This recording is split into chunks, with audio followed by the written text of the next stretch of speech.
It's horrible for your knees, but my body does not hurt at all when I run on a treadmill. But I do Good not evening. go down the street. I can't. Pastor Pat Thompson from Sturgis Memorial Congregational Church. Is he in the audience? No.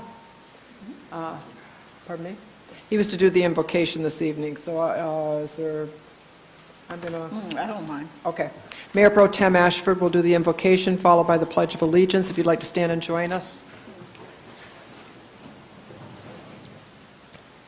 Dear Heavenly Father, we ask for your gracious, very gracious help on our meeting tonight. Give us wisdom, understanding, and we'd like to ask for your prayers for each and every one represented here tonight. Dear Heavenly Father, these are your blessings I ask. Amen. Amen. I pledge allegiance to the flag of the United States of America and to the republic for which it stands, one nation, under God, indivisible, with liberty and justice for all. Thank you for filling in at the last minute. Problem. Call to order the meeting of Monday, October the 8th. If the clerk would please take the roll. Councilmember Archibald. Here. Councilmember Ashford. Present. Councilmember Harris. Here. Councilmember Lamb. Here. Councilmember Ruiz. Here. Councilmember Warden. Here. Mayor Rep. Here. You have before you the minutes from the regular meeting in September the 24th. Is there a motion to receive and file? So moved. Support. Councilmember Archibald, supported by Mayor Pro Tem Ashford. Is there any additions, deletions? All those in favor, please signify by saying aye. Aye. Any opposed? The minutes will stand as submitted. We'll move on to presentations. Mayor Rep will give a presentation on SEMCOG's Walk, Bike, Drive Safe initiative. Thank you. It's just going to be a small presentation, but I did want to at least bring to the attention, just a second here. Okay. City of Port Huron is one of the members of 7 counties that belong to SEMCOG, which is known as Southeastern Michigan Council of Governments. We belong there along with St. Clair County, Macomb County, Oakland County, Monroe, Wayne, Livingston, and Washtenaw County. And it's a very important organization and represents all of us in those counties, just like we have organizations that represent us as far as the county. This represents the 7-county region. And I guess I would just like to, give their mission statement a little bit, just so you have some idea of what it is. And it's the Southeast Michigan Council of Governments supports local planning through its technical data and intergovernmental resources. The work SEMCOG does improves the quality of the region's water, makes the transportation system safer and more efficient, revitalizes communities, and spurs economic development. Their functions promote informed decision-making by improving Southeast Michigan and its local governments through insightful data analysis and direct assistance to members, promotes the efficient use of tax dollars for infrastructure investment and governmental effectiveness, develops regional solutions that go beyond the boundaries of individual local governments, and advocates on behalf of Southeastern Michigan in Lansing and in Washington. We are part of that organization, and I am on the executive committee as a member. And last week, one of the things at our meeting was that they introduced was a program on walk, bike, drive safety. And this is very important, obviously, to our residents and to everyone that we, some of the things that they do is get the data and statistics that show how many people do actually get hurt or killed on a bicycle, walking, or in cars. So they're really doing a strong push for 2 weeks program to get people to be more conscious, to watch the distractions that can be very deadly to them. So a couple of the things that they've given us some things, and I guess I feel like Vanna now, but here we go. We have these are really nice little armbands that you can put on so that you can be seen while you're walking. And then this nice little blue, looks like a watch. It's not, but it's nice to light you up. And that being said, I mean, it is something that you should have when you're out there in the evening hours and have so that you know that you're not distracted. And I think, okay, yes, we do have behind us. And before I asked that one of these little videos, we don't have to watch all 4 of them, but there are 4 videos about walking and about driving and about biking that are really very short clips, but I would encourage everybody to watch them, and you can go online at www.semcog.org. The site, the website, it also has an app, if you want to get it on your phone, is available to residents as well as governmental jurisdictions. And they have a lot of data out there as far as transportation and community and parks. They have a very nice park finder for the whole 7-county region that you can go on and find any park you want to, any waterway. It's a wealth of information, so I just want to bring that forth so people have that opportunity to visit that site. And then we will watch one of the little videos, so if you could go ahead, please.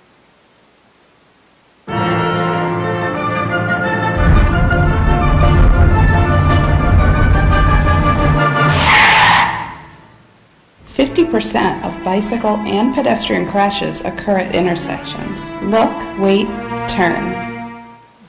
Wait for people walking and biking before you turn.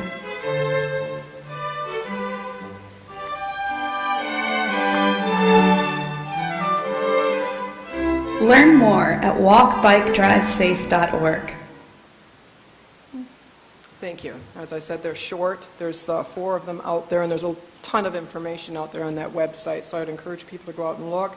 We do have information out in the lobby as well as some of these nice little things that you can pick up. So that's it. Thank you. We can move on with the, unless somebody has any questions from council. We will move on with the rest of the agenda. Public hearings. To hear comments on the request of Yvetta Harrison, 429, 431 13th Street, protesting the single lot assessment approved by City Council on September 10, 2018. Following the hearing, City Council shall make a determination to either deny the protest or to grant the protest and remove the special assessment. Is there anyone in the audience who wishes to address the City Council this evening on public hearing number 1? Seeing no one, I'll declare public hearing number 1 closed, and I would ask for a motion to either deny the protest or grant the protest. Mayor, prior to we do that, can we have a little bit of background on that? I know we had it before, but can you update us? Absolutely. I'd like to have our legal counsel, Todd Schaude, provide a quick statement on this.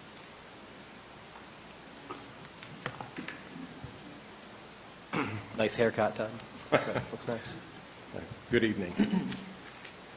You have before you a protest, which is allowed under our Code of Ordinances, where if the city approves a single lot assessment, we give an individual the right to challenge that through an appeal, and that's what we're here tonight on. If you look at the background, I know everyone received a package. This goes back to 2017 and maybe even before that. In March of 2017, our Code Enforcement Bureau issued a fix-it ticket for a paint peeling issue or a problem with the siding of a house. They gave the owner of the property, which is actually a rental unit, the owner lives in Ohio, they provided her with a fix-it ticket. That fix-it ticket gave her 3 months to address the issue. When the 3 months were up, she did call in, and at that time, our code enforcement officer gave her an additional 2 months to get the house painted. She was also provided with a voucher for free, I think it was 4 free gallons of paint. Her deadline date, I believe, was September of 2017, when the house still wasn't painted. The Administrative Hearings Bureau officer then conducted a hearing, and at that hearing gave her until April of the next year to complete the painting, and there would be no fine if she did so. When we went through to April of 2018, now we're north of 13 months, and it still hasn't been taken care of. And at that time, the Administrative Hearing Bureau officer issued a fine of $500, and then gave her additional time through the end of June 2018 to paint it. She still did not paint it, and at that time, the Administrative Hearing Bureau officer gave her a much larger fine. She had 28 days under our rules and under the statute to appeal that to circuit court.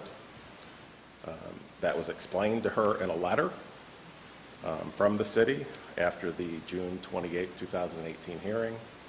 She did not appeal, did not file her appeal, and as a result of that, then her appeal is waived. So she can't challenge the Administrative Hearing Bureau decision, and then it goes through the normal collection process with the city, and the city provides her 30 days to pay the bill, and if the bill's not paid, then the city has a couple options, and one of those options was a single lot assessment, which is what the city did. So there is a specific statute that was passed in 2014 to give cities the right to collect. There was a recognition by our legislature that a lot of these blight correction notices and blight orders go unresponded to by homeowners, and so there was some more teeth provided in 2014, and one of those things that were provided to cities were the right to collect that through a single lot assessment, which is what the city did. So there is no, what the city did here is specifically allowed by state statute. Mayor, we also, in that package, it just said it's communication dated 4/20, no, I'm sorry, it didn't have a date. It just says, I'm requesting a hearing before the city council to protest a single lot assessment. And she said something about here about the repairs were completed, or had been made. Did you see that, or no? Yeah, I saw that. I don't know the answer to whether or not she has now done the repair. She has completed the repairs, but only after the fines were administered. Okay, and so it had already went through the process, so it was after the matter of fact, and we couldn't pull that back. Correct. You already have a decision, and she had the opportunity to appeal that, and that time expired, and she did not appeal. And what was that span of time that she finished it? What are I we would say talking about? 3 or 4 months after the fine, within that time frame. This actually goes back to 2016, because her last rental That's all. certificate was given conditioned upon her fixing the paint issue, so. Okay. Madam Mayor and Council, I just want to reiterate, by having, this is a rare occasion where people don't comply with fix-it tickets, and 80% of our code violations are quickly taken care of with a fix-it ticket. People get noticed and they take care of it. But there are those who just don't act, and there has to be consequences for those who don't act, but there is repercussions. And so it's unfortunate it came to this, but again, I want to state that this started with a fix-it ticket, and it was 85% of our tickets are wiped out with a fix-it ticket, so. Mayor, I move we decline the protest. Is there a second? Councilmember Archibald moved that we deny the protest. Is there a second? Support. Mayor Pro Tem Ashford supported it. Is there any further Mayor, Yeah. Yes. Oh, go ahead. Councilmember James Harris. the city manager just made a comment that we have reduced the amount of fines. That what? Did you say that we had reduced the fines? No. We haven't, okay. And I guess the other question, I might have it maybe for you or council, is it true that you have to pay the fine before you can go to appeal to the courts system?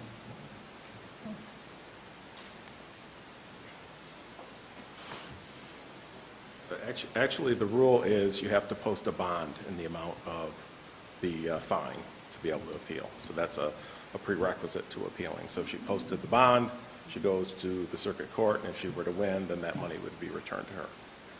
So she doesn't have to pay it, but she has to post it as a bond. Thank you. And the bond is how much? The amount of the, Is the total amount that she would owe? correct, Okay. total amount of the fine. And I just asked those follow-up questions because I wanted to make sure that we demonstrate on behalf of the city that we did give her overtime ample than what it was, and that's why I wanted to know that time frame that you did work with her, because I think it's very important that we work with them. You stretched out the time, so. Yeah, and that's why in the Administrative Hearing Bureau, the first decision by our Administrative Hearing Officer was to give her an additional, I believe it was 7 months Right. to paint it, and told her there'd be no fine. So had she done that, that would have been 13 months after the first fix-it ticket with no fine. Right. And we do have to be awful careful about not setting a precedent. It is, okay. Thank you. Does anyone else have any questions for Mr. Shouty? Councilmember Mayor, Warden. Just as far as the repairs, even though it's after the fact, is there a process where she gets, yep, it's all set, she completed everything, at least moving forward, nothing to do with this assessment or protest, but all these pictures that were sent, is everything completed and done? And is there some type of a thing from the planning commissioner or the city that says, yep, you've completed your fix-it, even though it was after the fact? Usually there is something to that effect, so the last decision would give her another deadline date, or it would go back before the Administrative Hearings Bureau again if it hasn't been resolved. And so if it does get resolved, then the blight, our code officer will go out, re-inspect, and now it's been taken care of, so then the case or the hearing that was set would be dismissed at that point. Oh, yeah, okay. So she just did everything a little too far after. She had plenty of time to interact and respond to it. But the pictures and everything else now, she's completed everything that she was required to do. Is just way past multiple chances to interact and try to get it fixed. Is that? Right, and that's your Administrative Hearings Bureau officer, he has to have teeth to get Yep. people to comply with his orders, and so what you have is escalating fines. Okay, thank you. Any other questions? Yes, Councilmember Harris. Just one final comment. I guess that part of this is not known, and part of it I've seen is her ongoing ability. I admit she's definitely at fault for not taking the paint and getting started on the painting.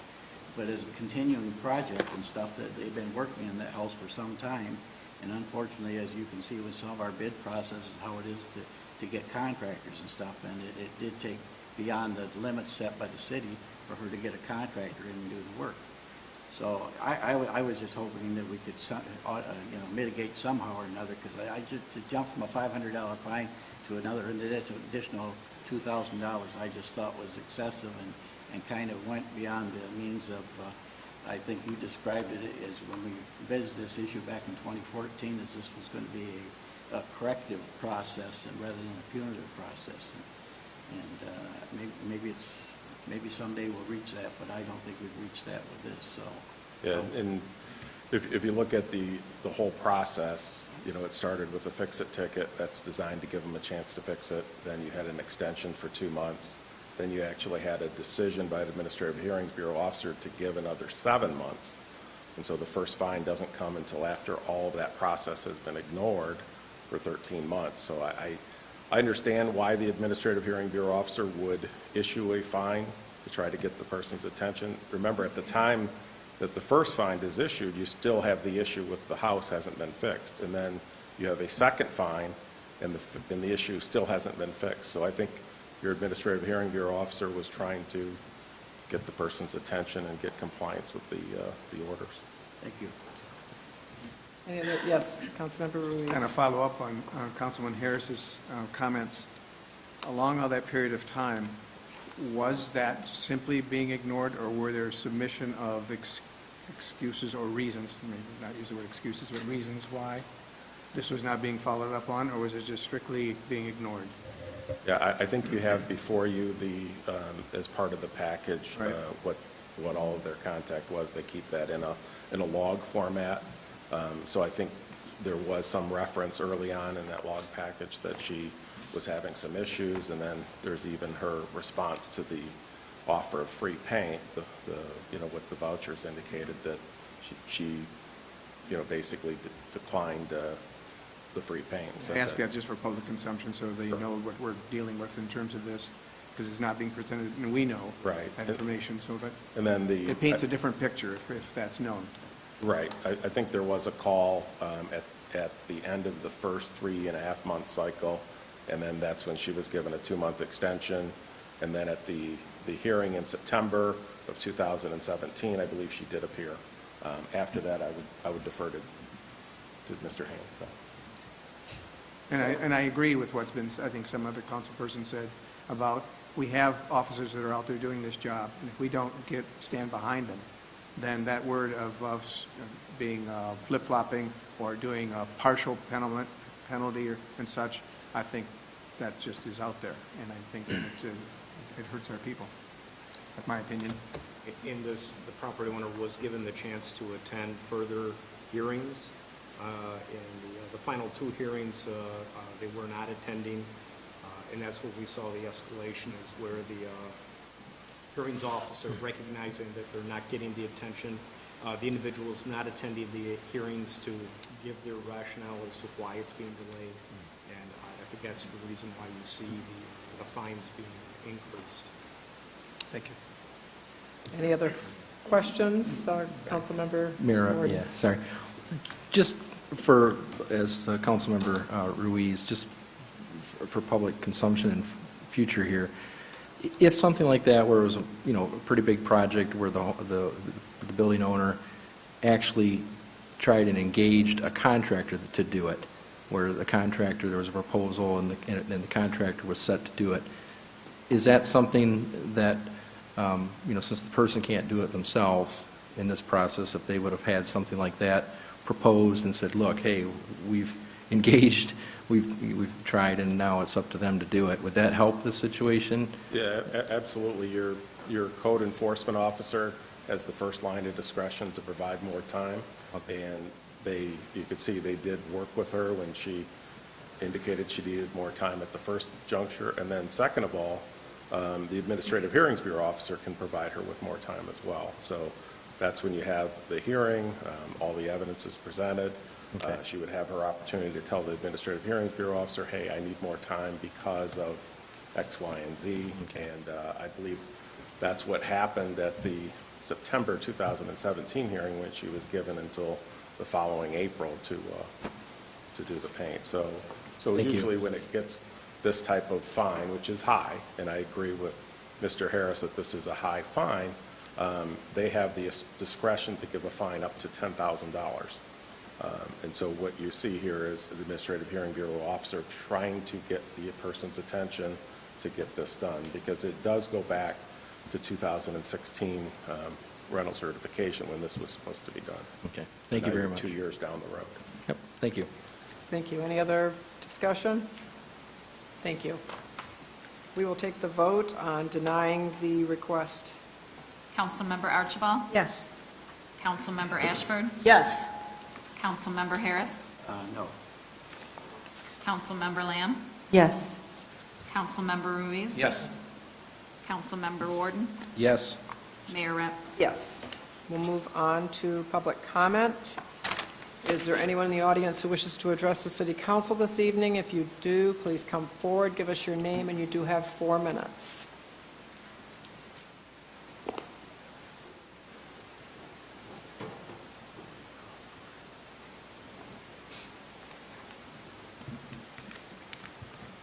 Good evening, everyone.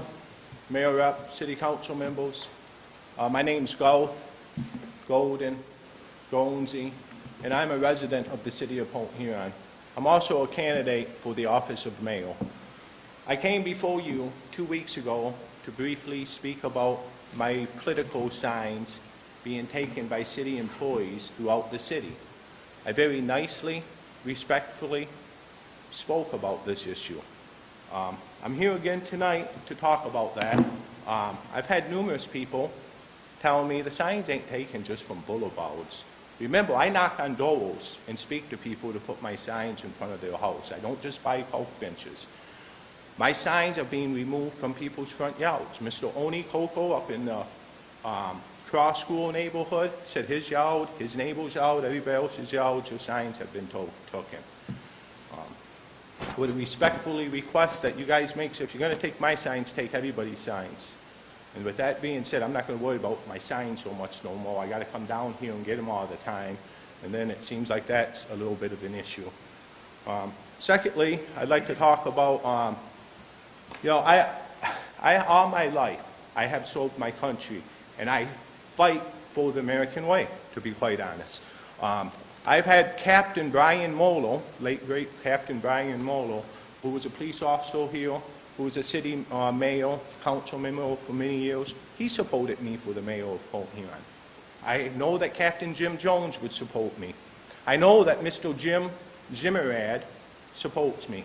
I know that Colonel Oswald of the Michigan National Guard would support me. I would die to defend any police officer at any moment, at any time. With that being said, I'm a little bit concerned about some issues going on in our police department lately. I'm not going to talk about what they all are right here at this moment because I don't have time, but I'm very concerned about some of the issues. When I go down there, pick up my signs and everything, it's an issue. Secondly, the newspaper wrote an article yesterday about everybody running for office, and I thought they did a really good job. It's a really good article, except for there's a couple things that they really minimize about my qualifications. Yes, I am a Navy veteran, but I am a retired Navy veteran. I'm not just a Navy veteran. My official title is retired. I've served almost 26 years in the Navy. Secondly, I am not a sergeant with our state's emergency response force. And anybody would be glad to be a sergeant, whether you're a police officer or a soldier. But I am a first sergeant of 2nd Battalion that represents Port Huron down to Detroit. There's a big difference in the amount of people that I am responsible for and their well-being on a daily basis for our Incident National Command Structure. I want to make sure that's clear. With our Incident National Command Structure, I am not a sergeant. I am a first sergeant. With that being said, once again, I respect all of you guys for running. And I appreciate your time. Thank you very much. And I hope you all will vote for Gulf Loans. Thank you. You might want to address the sign issue only in the sense that I brought up about the lawns, and I know that was something that was brought up, and that it's not just because there is no sidewalk and you put them in the lawns does not mean that you can put them just in someone's front yard. It has to be, I believe, if I'm not mistaken, 33 feet from the middle of the roadway. Rule of thumb is out of road right-of-way. Standard local street is about 66 feet road right-of-way, be 33 feet from center. That does vary for a larger trunk line. They have a larger road right-of-way. If unsure, you can always call up our office and find out what the road right is for that road. We collected signs from, I believe, every candidate on the ballot, fair and equal, and they have all politely come and got their signs and placed them back out in the proper areas. And so I appreciate the understanding of the candidates. They've been very polite and understanding, and I appreciate that. And during that transaction, we videotape in our lobby, we videotape in the garage, and so we have every transaction of candidates picking up their signs that we document as well. Thank you. We'll move on. Is there anyone else who wishes to address the council? Mayor and City Council. I just wanted to quickly announce our Oktoberfest this Saturday in cooperation with the Port Huron Host Lions at McMorran. So come out to the tent. We have a polka band from 4 to 8 and then straight shooter after that. But I just wanted to kind of let everyone know that we have that going on this weekend in front of McMorran. So love to see everyone there. What's the cost for that, Nancy? It's $5 and all the proceeds go to the Port Huron Host Lions. So, What time is that? it starts at 4 o'clock. Yep. Thank you. Thank you. Is there anyone else in the audience who I wishes have to? tickets if anybody would like to buy one. There you go. Use that opportunity. Good evening, Mayor and City Councilmen and City Administrators. I'm Sharon Bender, South Boulevard, Port Huron, and I am just speaking to the public hearing that just took place, that possibly something can be written up that would allow for the fact that it's very difficult right now to get contractors out to give you bids to do things. I've been trying for getting bids for a roof and a garage, and I've had a lot of trouble. And I know the same is true for St. Joseph's roof. So you may want to consider that in terms of how you phrase the issue. Thank you. Thank you. Is there anyone else in the audience who wishes to address the City Council this evening? Public comment closed. Move on to the consent agenda. Is there a motion? So moved. Well, Mayor Pro Tem Ashford, seconded by Councilmember Archibald. We will take the vote. Councilmember Ashford? Yes. Councilmember Harris? Yes. Councilmember Lamb? Yes. Councilmember Ruiz? Yes. Councilmember Warden? Yes. Councilmember Archibald? Yes. Mayor Rep? Yes, we only have 2 items. Confirmed and approved single-lot special assessments for the cost of sidewalk replacement in the right-of-way, and confirmed and approved single-lot special assessments for fines, assessments, and/or cost of removing blight, blighting factors, and/or causes of blight, as well as the abatement of nuisances. So we will now go to city manager, item 1. Accepting the bid from Jack Johanning in the amount of $380,240.06 for a 2018 single-axle sewer cleaning truck for use by the Utilities Division. Is there a motion? So moved. Mayor Pro Tem Ashford, is there a second? Second. Councilmember Lamb, is there discussion? Mayor Rep, Councilmember Harris.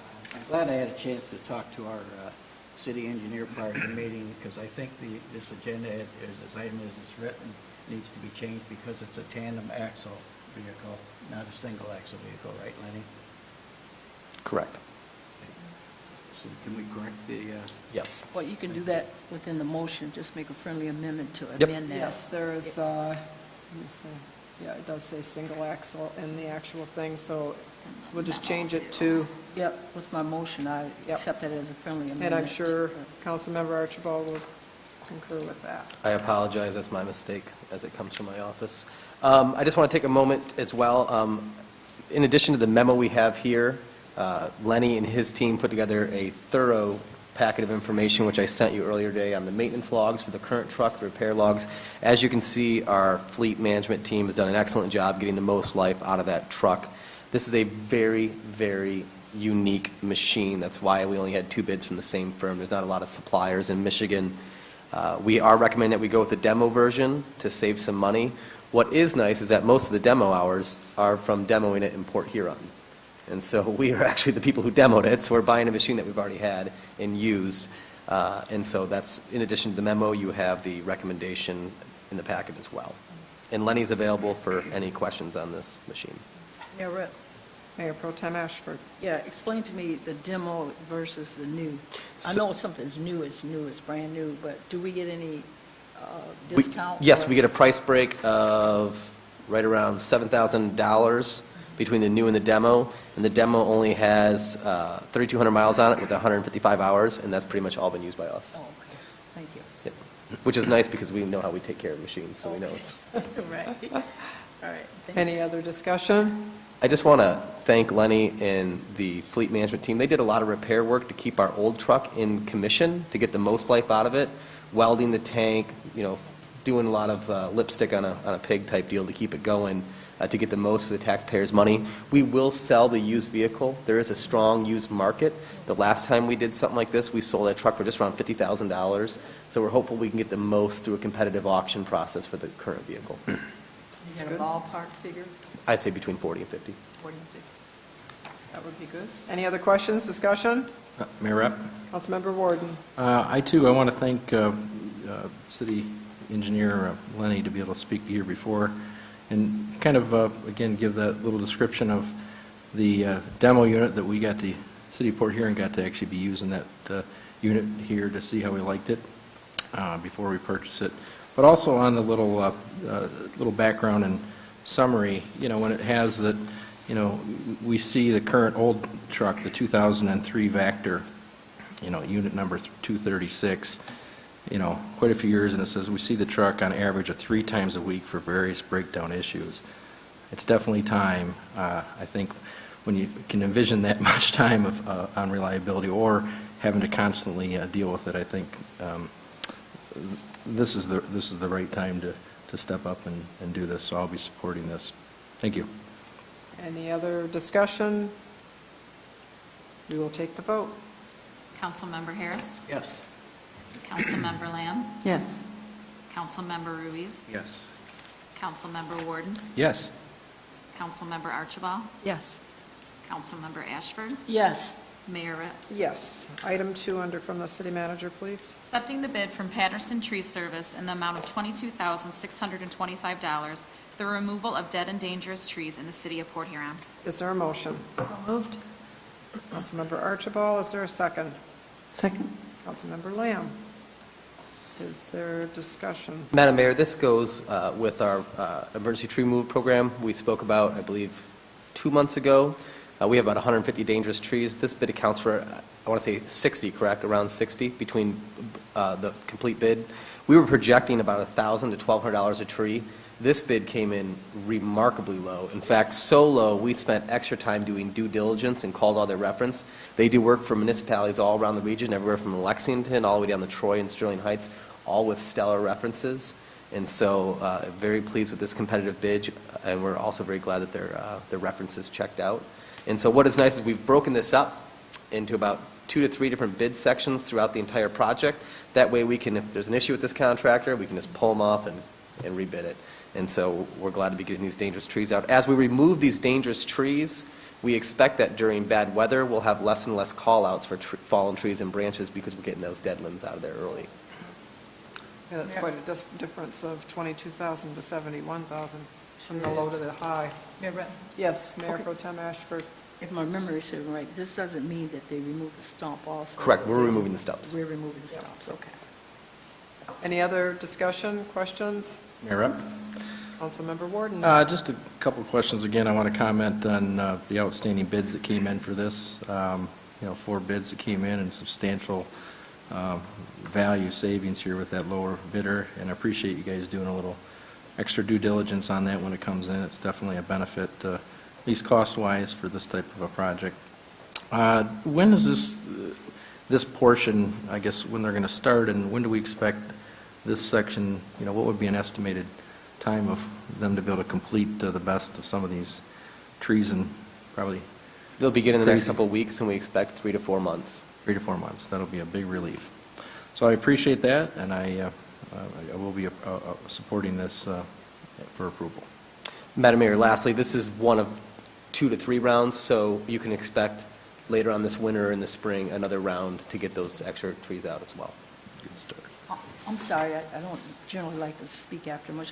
Where's the location of this tree? Do you have a location? There's Is it 60 of them. 60? Oh. Yeah, I Well, give, where is, for the most part, yeah, I is it believe on the north end, or is just all they're all over centrally the lo- city. In fact, They're all over the city? I can email you a list of the trees if you'd like. No, you don't have to Yeah. do that. I just want to make sure that that's Yeah, enough they're to all say they're over. all over. Oh, So they're they're not everywhere. concentrated in one area. No. That's the point. Yeah, Okay, no. thank you. Mayor, Mr. Frieden, when you send out the listing of where the locations of the trees, can you send what kind of tree they're taking down as well? Yeah, I actually can, yeah. Thank you. We can do that, right, Nancy? Yeah, pretty close. Mayor Rep, one more question. Yes, Are we Councilmember. going to replace trees? Yeah, we'll bring an as we- aggressive tree replacement plan in the spring. We'll try to apply for a DNR grant. They have a tree replacement grant we'll apply for, and DTE does as well. They do a pretty nice tree program. Any other discussion? We'll take the vote. Councilmember Lamb? Yes. Councilmember Ruiz? Yes. Councilmember Warden? Yes? Councilmember Archibald? Yes. Councilmember Ashford? Yes. Councilmember Harris? Yes. Mayor Rep. Yes. Resolutions, number 1, please. Authorizing 8 payments. Is there a motion? So moved? Support. Councilmember Archibald, supported by Mayor Pro Tem Ashford. Any discussion? We will take the vote. Councilmember Ruiz? Yes. Councilmember Warden? Yes? Councilmember Archibald? Yes. Councilmember Ashford? Yes. Councilmember Harris? Councilmember Lamb? Yes. Mayor Rep. Yes. Item 2, please. Approving a historical designation special use permit to allow a 4-unit residential dwelling and a short-term or vacation rentals in an R1 zoning district at 2621 Military Street. Is there a motion? So moved? Councilmember Lamb, is there a second? Second? Support. Mayor Pro Tem Ashford. Is there discussion? Madam Mayor, I'm going to have Mr. Haynes come up and give a very brief explanation of the negotiation that took place to make this happen. I believe the property owners are here tonight as well. Thank you. Mayor and council, this is a property that was on the market for quite some time. Going into disrepair, it was an 8-unit home rental property that really had an enormous amount of deferred maintenance. It also was in an R1 zone, which would have required it to go to a 2-unit. We understand that by the size of this home, and it is a large Victorian, that going to a 2-unit would really be cost prohibitive. So we worked with the current buyer of the property, and with us tonight, we have Teresa Jarvis, who is the architect for the property. We have Levon Edwards, who is the owner, and we have his uncle, Damon Gonzalez, who is actually taking the point on the construction on the property. They've sat down with us on a number of occasions, walking through what their plans are for the home. We've had our chief inspector also go through the property and are working with them as to what repairs are needed. They've already pulled permits, and they're going down the road of making those repairs. They even took the extra step between, I believe it was Teresa and Carla Schuler, who couldn't be with us tonight, who is also an owner. They went to the adjacent properties and neighbors to explain to them what their intentions are on the home. David, I have a couple questions. The owners that are potentially going from an 8 to a 4 unit, which is a nice density reduction, but it's still higher than the zoning allotment, so I understand the negotiation factor. Does the current property owner own other properties within the city? No. This would be the only property you own within the city? Other properties? Do we have any outstanding code violations or blight violations with that property in any way? David, if we go from a 2 to a 4 and we have problems with the unit, can a special use permit be revoked? Yes. Okay. So my recommendation to council is to approve this special use permit because it is a nice midway point. You're taking an 8 unit and removing the density down to 4. I understand the 2, but I also want to make it clear that we are going to keep a close eye on this property, have conversations with the neighbor to ensure that it does not impede the neighboring facilities. So I just want to make that clear from the onset, if approved by this governing body tonight. Thank you. Is there questions from council? Yeah, wasn't that discussed prior to you bringing this before us? Or was that interchange? Did you consider that before you? I beg your pardon? Did you consider the conversation that just took place before you, when you were talking to the people? Absolutely. When you're going for a historic designation, which, by the way, this is the old Jenkinson House. Right. From the turn of the century, so it does meet that criteria. They've also sat down with Lynn Sikori. But we did take into consideration, that this is a special use, and that special use does have stipulations that need to be followed. That is specifically for the historical aspect, correct? The historic. Right, in the use of the property. Okay. I would, if you'd like to direct any questions to the owners. Well, we normally wouldn't do that. We would have done it during public comment, but unless somebody has a specific thing, can't be answered otherwise. So is there anybody else on council who has any questions? Mayor Rapp? Yes, Councilmember Archibald. David, at our last meeting when we tabled this issue, there were several of the members of the neighborhood or neighbors that were here that were adamantly against this designation. They're not here. So I'm assuming that that means that they have reached an agreement and they are okay with this? Correct. And have you heard from any of them that are not? No. And then the follow-up to that is, I know I had a conversation with them after explaining the historic designation, and I'm sure you have with the owners, but I want to make sure that they're clear that everything has to be done in that historic nature. Can oftentimes cost a lot more money, and make sure that they really know what they're getting into and are prepared to do that as well.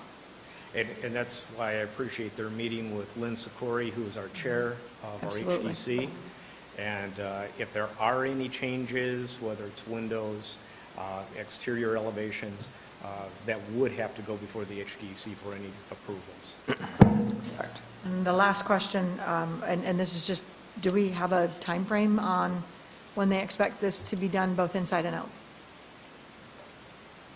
We're getting a new roof put on it. It's been held off because of the rain. We're hoping to get that done today, but it'll probably be done by Monday. I'm still working on the inside. We have to have an inspector come and I have to fire one of the walls, which I've just recently found out I was told that I have to do, so we have to go through everything. But we're hoping by December, the end of December, that we'll be done with the inside. And we're currently working on all the work with the roof and gutters on the outside, according to what the historic guidelines are. Okay. Thank you. Any other questions from council? Mayor Rep? Councilmember Warden? Well, first, I want to congratulate you guys in going through the process, going through the Historic Commission first, that process. It looks like they issued a letter of recommendation for this. Of course, the Planning Commission, as Councilmember Archibald said, also, it looks like full approval on the second meeting there, and 7 yes, 0 no. Just a quick question, again, this was, before they purchased it, this was set up with 8 units inside, and now they're the newer owners, and they're going to be converting it to a 4-unit? Correct. It'd be 2 units per floor, so your densities would be reduced. Yep. There were 2 other units in a basement. Yep. Those will be removed, and so they're taking the necessary steps. And then also with the electrical, they're pulling the 8 meters out. They're going to be going to 4 meters. Yeah, I just want to say that, it's really, exciting, because the historic piece, the Jenkinson House, they're getting restored, and then there's going to be, up to 4 units of people being able to enjoy and live in that environment once you're done. So I do appreciate, that's an awful lot of effort, and appreciate that on behalf of the city. So thank you. Any other questions, discussion? Just a comment, I really respect your presence tonight, being here in support of your ask here. It was nice to see them here. Thank you. It'll be a nice refurbishment of the house. So, we will take the vote. Councilmember Warden? Yes? Councilmember Archibald? Yes. Councilmember Ashford? Yes. Councilmember Harris? Yes. Councilmember Lamb? Yes. Councilmember Ruiz? Yes. Mayor Rep? Yes, that concludes our regular agenda. Under announcements, of course, we already got the announcement about the Oktoberfest, but we also have next Tuesday, October 16th, the annual Cops and Jocks Spaghetti Dinner, which will be held at the Seaway Terminal. I believe it starts at 4 to 8, thank you, 4 to 8. So I would encourage people to attend that. Is there anything else to come before us tonight? Madam Mayor, our Comcast is having an issue with signaling our broadcast tonight, so this will be on YouTube tomorrow. Instead If they're watching it, they're not seeing it right No, now. correct. So I guess this is a pretty pointless argument, but we'll As you be said, on, it's kind of a moot we'll get point, it fixed isn't it? before Sweeps Weeks, so I don't know who you're talking to, 'cause I'm just talking to you, Pauline. I'm sorry, I couldn't resist that. Anyways. Cruel, I know. Is there a motion to adjourn? So moved. Thank you, meeting adjourned. Well, you're telling